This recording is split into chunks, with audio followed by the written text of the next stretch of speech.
Olá, boa noite. Está começando mais uma edição do Jornal da Difusora. Vamos aos destaques de hoje.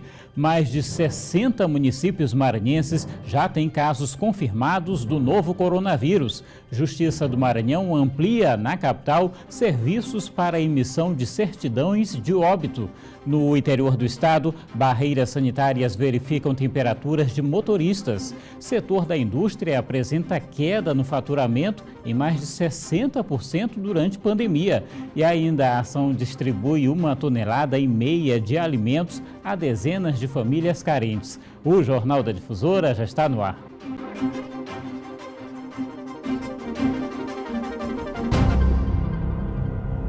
E a gente começa a edição de hoje com notícias do interior do estado, porque o município de Aldeias Altas já tem o primeiro caso confirmado de Covid-19. E a notícia deixou a população preocupada. Um comitê foi montado para tentar reduzir os impactos da doença na cidade. O primeiro caso confirmado de Covid-19 no município foi divulgado na tarde desta segunda-feira, 27 de abril. De acordo com o boletim da Vigilância Epidemiológica de Aldeias Altas, a pessoa infectada é uma mulher de 43 anos de idade. A paciente encontra-se internada e a família monitorada em isolamento. E está sendo feito todas as orientações, todos os cuidados com a família, com a população, tá? Para a gente poder conter, o avanço do vírus no município. O primeiro caso confirmado de Covid-19 aqui no município de Aldeias Altas trouxe maior preocupação aos moradores. Mas muitos já aguardavam uma possível confirmação de caso pela proximidade do município com Caxias, que é distante apenas cerca de 37 quilômetros.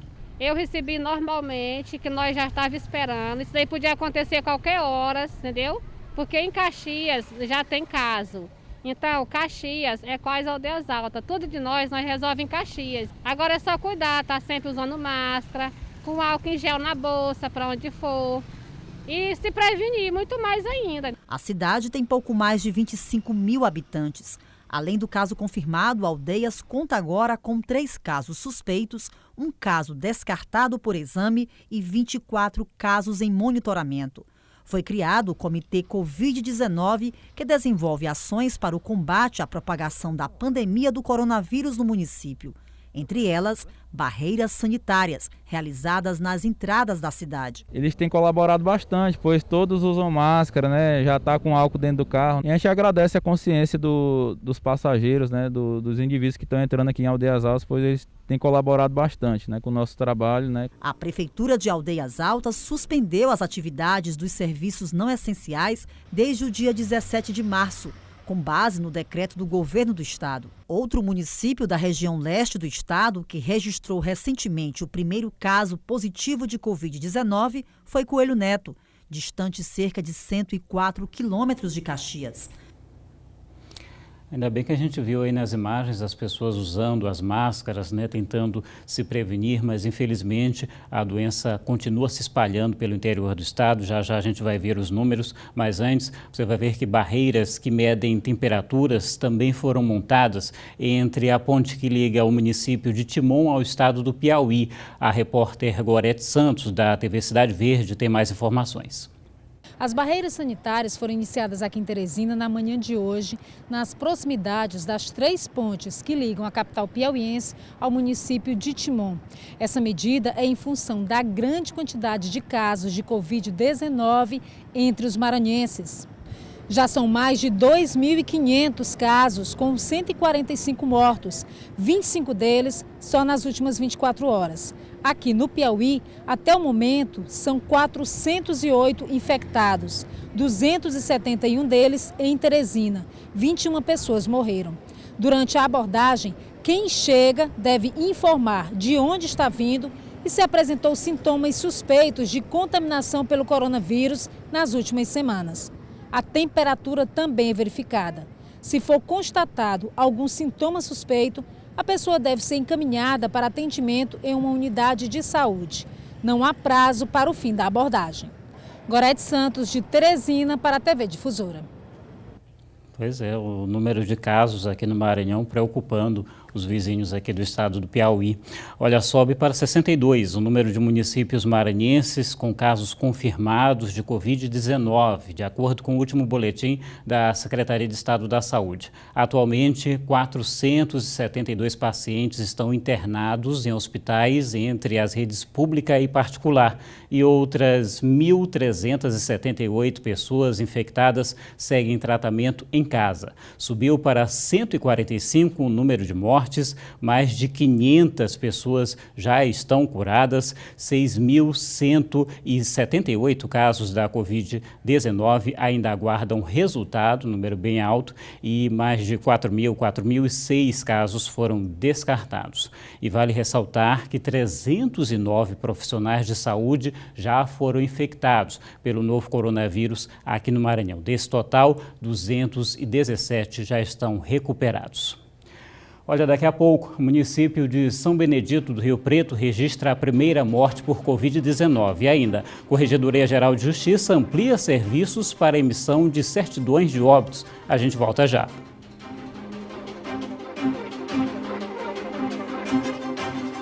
De volta com o Jornal da Difusora, e o município de São Benedito do Rio Preto confirmou hoje a primeira morte causada pela Covid-19. Quem traz as informações é a repórter Laine Correia. Olá, de acordo com informações da Secretaria Municipal de Saúde de São Benedito do Rio Preto, o paciente era um idoso e estava internado desde o dia 14 de abril. Por apresentar piora no quadro de saúde, como tosse seca e problemas na respiração, foi transferido para a capital maranhense, onde infelizmente foi a óbito. Atualmente o município possui 3 casos confirmados da doença. Em relação à Vargem Grande, o município tem hoje 15 casos suspeitos, 4 confirmados e até o momento nenhum óbito. A Secretaria Municipal de Saúde lançou nota nesta terça-feira negando uma fake news sobre uma suposta morte de uma paciente pela doença na cidade. Laine Correia, de Vargem Grande, para o Jornal da Difusora. Tome cuidado com as fake news, nesse momento elas não ajudam em nada. Olha, a Corregedoria Geral de Justiça do Maranhão determinou a ampliação do atendimento nos plantões dos cartórios aqui da capital maranhense. A medida precisou ser adotada por conta do aumento dos registros de certidões de óbito causado pela pandemia do novo coronavírus.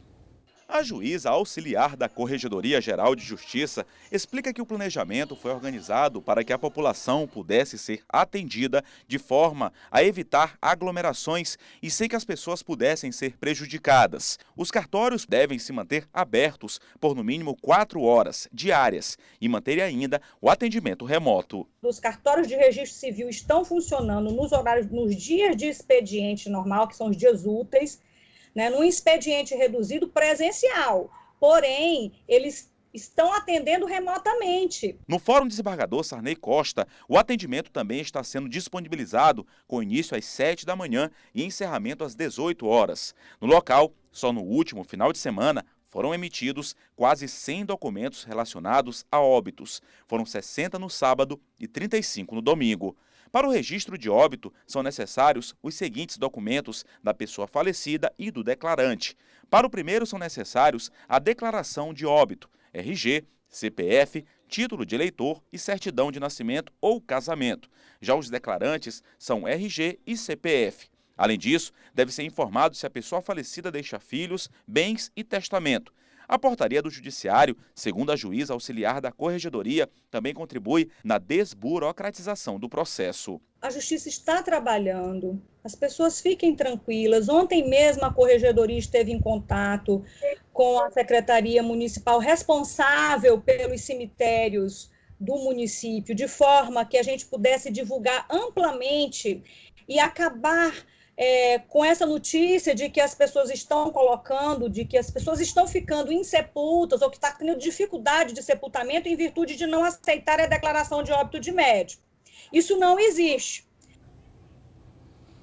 Pois é, e as empresas do setor da indústria também estão sendo afetadas pela crise do novo coronavírus. No Maranhão, pouco mais de 20% delas tiveram de paralisar as atividades. Bom, já a gente repete essa reportagem que fala um pouco sobre a questão das indústrias aqui no Maranhão, que também vem enfrentando problemas com relação à crise provocada pelo coronavírus. Agora a gente vai para um rápido intervalo. Daqui a pouco você vai ver que a Agência Estadual de Mobilidade Urbana autorizou a retomada de viagens interestaduais. E ainda a ação distribui 1,5 tonelada de alimentos a famílias carentes. A gente volta já.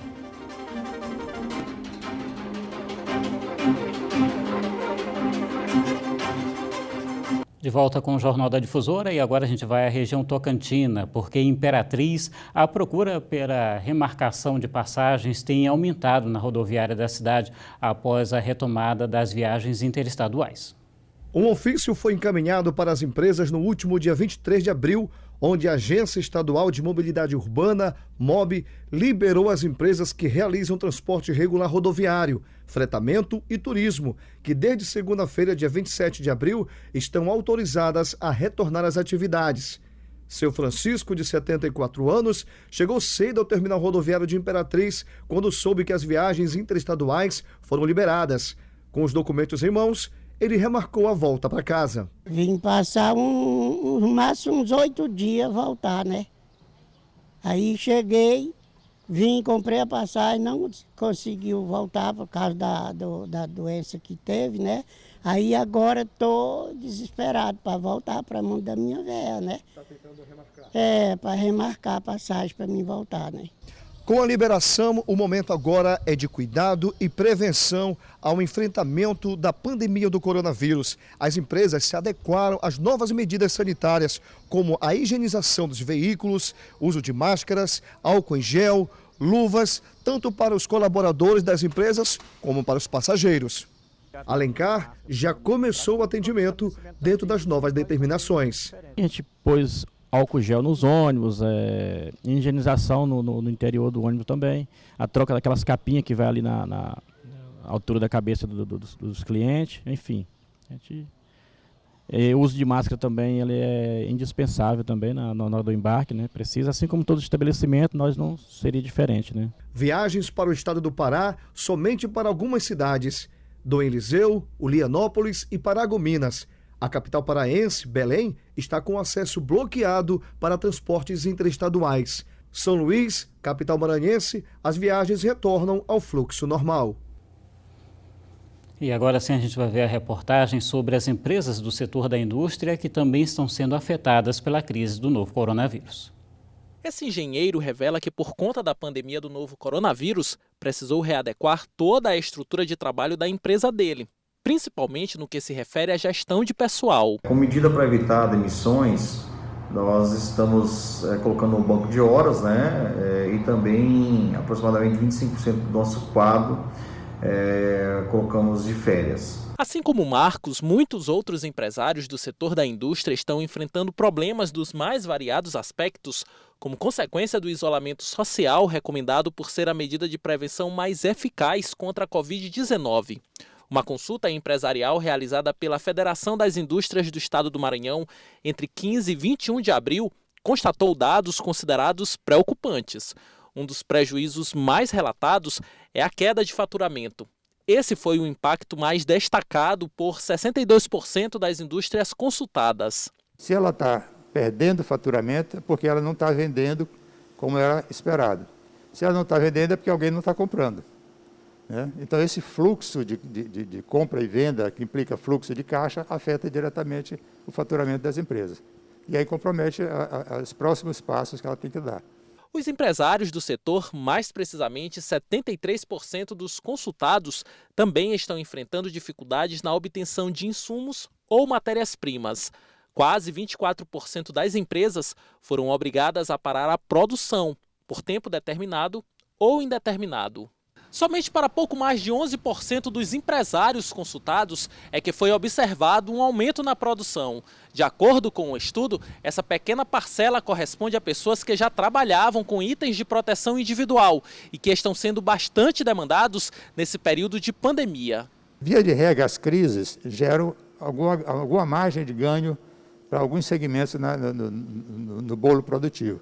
Nesse caso, quer dizer, empresas que estão com material de limpeza, higiene pessoal, pessoal que está produzindo máscara, pessoal que tem embalagem, são empresas que estão ganhando de alguma maneira com o mercado.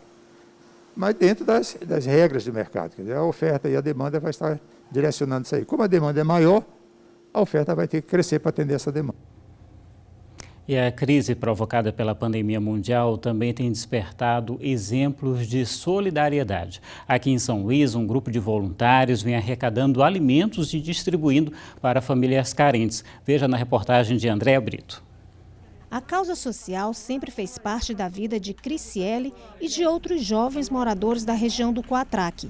E com o cenário de pandemia da Covid-19, resolveram viralizar a solidariedade arrecadando alimentos que são distribuídos a famílias carentes de São Luís. A gente já realiza um trabalho voltado para um cursinho popular, levando educação popular aqui em São Luís, em 8 bairros da periferia de São Luís. Então foi a partir daí que a gente mobilizamos esses jovens que fazem parte do cursinho para se voluntarizar, ficar como voluntário dentro do projeto para ajudar essas pessoas que estão precisando no momento com a pandemia do coronavírus. Há um mês, a Rede Solidariza São Luís tem ajudado a aliviar a crise, que prejudica ainda mais a condição de famílias em vulnerabilidade social, distribuindo cestas básicas e kits de higiene. A Rede de Amor já arrecadou 1,5 toneladas de alimentos e esta semana vai alimentar 70 famílias. Para evitar aglomerações, as cestas são entregues a líderes comunitários, que mapeiam e direcionam as doações. Nós, como liderança atuante, a gente conhece a necessidade e a realidade da nossa comunidade e das comunidades adjacências, né? A gente está atendendo principalmente as pessoas trans, né? Principalmente as profissionais do sexo, que nesse exato momento não estão, mas tem também várias outras pessoas LGBTs que saíram das suas casas, né? E a gente está fazendo esse trabalho enquanto movimento LGBTI e a necessidade de tudo isso.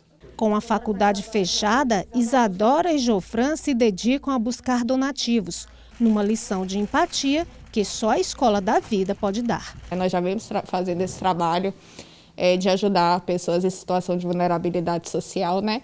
E com a questão da pandemia do coronavírus, nós vimos mais uma necessidade de ajudar essas pessoas. A gente sempre discute do porquê essas pessoas estarem precisando desse tipo de auxílio. E eu acredito muito que essas pessoas dependerem da benevolência dos outros para ter uma cesta básica, etc., não é uma situação muito agradável.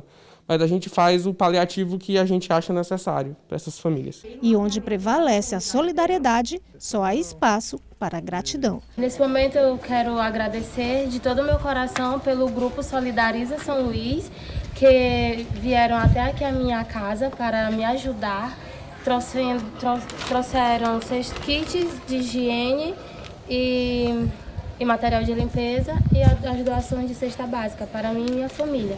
Eu e minha família, nós somos muito gratos a este grupo e a todas as pessoas que puderam fazer parte na colaboração com este grupo. Muito obrigada. Legal, né? Os nossos parabéns também a todos os voluntários. Nesse momento de notícias tão ruins, tão delicadas, exemplos assim são fundamentais. Olha, as reportagens dessa edição você pode rever no portal MA10. E para acessar, você sabe, basta acionar a câmera do seu celular e apontar para o QR Code que aparece ao lado esquerdo da sua tela. Muito obrigado pela sua audiência e a gente encerra essa edição com imagens da movimentação no retorno do Calhau aqui em São Luís. Uma ótima noite para você e até amanhã.